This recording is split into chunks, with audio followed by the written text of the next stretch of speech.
आप सभी को पुनः स्वागत है। हम लोग आधुनिक भारत के 8 पार्ट लोड कर चुके हैं। आज 9वां पार्ट लेके आए हैं। कल तक हमने यूरोपीय कंपनियों के भारत के आगमन में अंग्रेजों को पढ़ लिया था।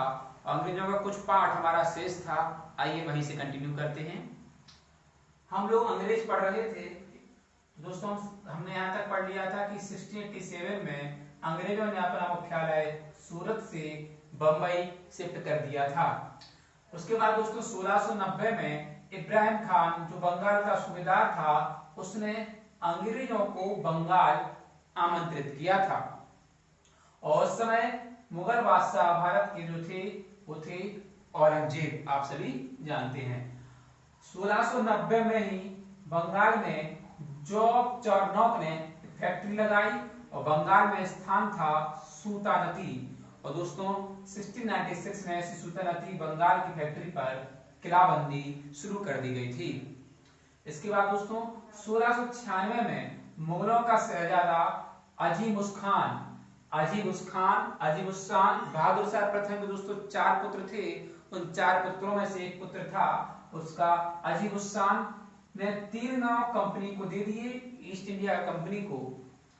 अजीमुस्खान ने 3 गांव ईस्ट इंडिया कंपनी को दे दिए, जिन गांवों के नाम थे सूतानती, कालीकाता, गोविंदपुर। और 1697-98 में इन्हीं गांवों पर कलकत्ता शहर की अंग्रेजों ने स्थापना की या कलकत्ता शहर को बसाया तथा यहीं पर उन्होंने अपना एक किला जिसका नाम था फोर्ट विलियम का निर्माण भी करवाया। साथ में इसके फर्स्ट प्रेसिडेंट थे सर जॉर्ज आयर। दोस्तों भारत आने के 80 वर्ष के भीतर ही अंग्रेजों ने भारत के 3 प्रमुख बंदरगाहों पर कब्जा कर लिया था, जिसमें फर्स्ट था कलकत्ता, बॉम्बे और मद्रास। इन्हें ही उन्होंने अपनी 3 प्रेसिडेंसी बनाया जो अंग्रेजों की प्रेसिडेंसी के नाम से जानी जाती हैं, कलकत्ता, बॉम्बे और मद्रास। दोस्तों 1756 में बंगाल के नवाब सिराजुद्दौला ने अंग्रेजों को बंगाल में जो फैक्ट्री स्थापित उन्होंने कर दी थी उस पर रोक लगाने का कहा कि आप यहाँ फैक्ट्री ना लगाएं और उन पर आक्रमण कर दिया। और जिसमें उसने कासिम बाजार और फोर्ट विलियम पर कब्जा कर लिया था। और दोस्तों यहीं से घटना आती है, ऐसे क्वेश्चन बनेगा कि 20 जून 1756 को एक काल कोठरी की घटना होती है और एक काल कोठरी की घटना फोर्ट विलियम के एक कमरे में 146 अंग्रेजों को 2 दिन तक बंगाल का नवाब सिराजुद्दौला कैद रखता है। और 2 दिन बाद जब उसका दरवाजा खोला जाता है तो 123 अंग्रेजों की मौत हो जाती है और 23 जीवित रह जाते हैं। उन 23 जीवित अंग्रेजों में एक अंग्रेज था विलियम हॉलवेल, जिसने एक कहानी बताई है। लेकिन हमारे भारतीय इतिहासकार कहते हैं कि यह केवल अंग्रेजों की बताई हुई मनगढ़ंत कहानी है, ऐसा कुछ भी नहीं हुआ। लेकिन अंग्रेज इतिहासकारों में विलियम हॉलवेल ने एक कहानी बताई है। और दोस्तों 1757 में इसी के बाद इस घटना के बाद अंग्रेज क्रोधित हो गए थे और उन्होंने सिराजुद्दौला से बंगाल को छीनने का पूरा प्लान कर लिया था।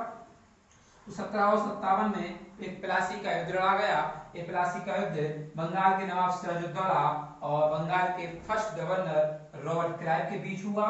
और इसमें सिराजुद्दौला को मीर जाफर और राय दुर्लभ ने धोखा दे दिया। जब प्लासी का युद्ध शुरू हुआ तो इतिहासकार बताते हैं कि लगभग 1.5 घंटा युद्ध चला। और जैसे युद्ध चला तो मीर जाफर और राय दुर्लभ जाकर रॉबर्ट क्लाइव से मिल जाते हैं और सिराजुद्दौला हार जाता है। उसके बाद अगली घटना 1764 में होती है, जहां बक्सर का युद्ध होता है।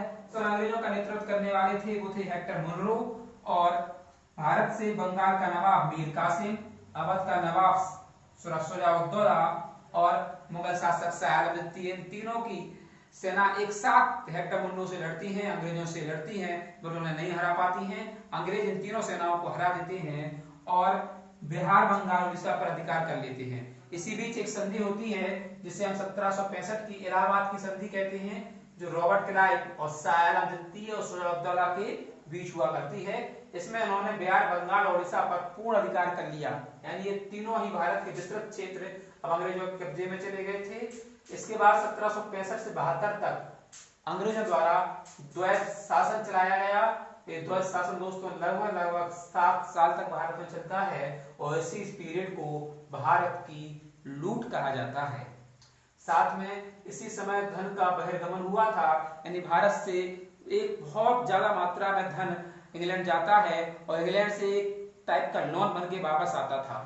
और इसी समय इंग्लैंड में औद्योगिकरण चल रहा था। लगभग अंग्रेजों की कहानी यहाँ तक हम अभी सीमित करते हैं, क्योंकि हम यूरोपीय कंपनियों का आगमन पढ़ रहे हैं। बाकी विस्तृत अंग्रेज हम अपने अगले पार्ट में पढ़ेंगे। हम अभी आगे बढ़ते हैं। अब पढ़ते हैं डेनिस। एग्जाम की दृष्टि से डेनिस नॉट इम्पोर्टेंट, यहाँ से क्वेश्चन शायद ही बने, फिर भी हमारा रिदम में चल रहा है तो उसको हमने ले लिया है। और उससे कुछ पॉइंट हमने लिखे हैं कि डेनिस ही डेनमार्क के लोग कहलाते हैं। 1616 में डेनिस ईस्ट इंडिया कंपनी की स्थापना होती है। उन्होंने अपनी 2 फैक्ट्रियां लगाई। पहली फैक्ट्री 1620 में, दूसरी 1676 में। पहली फैक्ट्री त्रेंकोबार केरल में लगाई गई थी और दूसरी फैक्ट्री श्रीरामपुर बंगाल में लगाई गई थी दोस्तों। और इनके 2 मुख्य व्यापार थे, एक तो चाय का व्यापार था और एक चाइना के साथ व्यापार करते थे। 1745 में अंग्रेजों को इन्होंने अपना सारा व्यापार बेच दिया और वापस डेनमार्क चले गए। इसके बाद कहानी आती है 5वें और आखिरी यूरोपीय कंपनी, जिसका नाम था फ्रांसीसी। इसके बारे में पढ़ते हैं। 1664 में पहला फ्रांसीसी, जिसका नाम था कॉलबर्स, जो फ्रांस के राजा लुई 14वां का प्रतिनिधित्व करते हुए भारत आता है। और 1664 में ही फ्रांसीसी ईस्ट इंडिया कंपनी की भारत में स्थापना हो जाती है। इन्होंने अपनी पहली फैक्ट्री 1668 सूरत में, दूसरी फैक्ट्री 1669 मछलीपट्टनम में लगाई थी। इन दोनों फैक्ट्री की जिम्मेदारी गवर्नर फ्रांसिस मार्टिन को दी गई थी।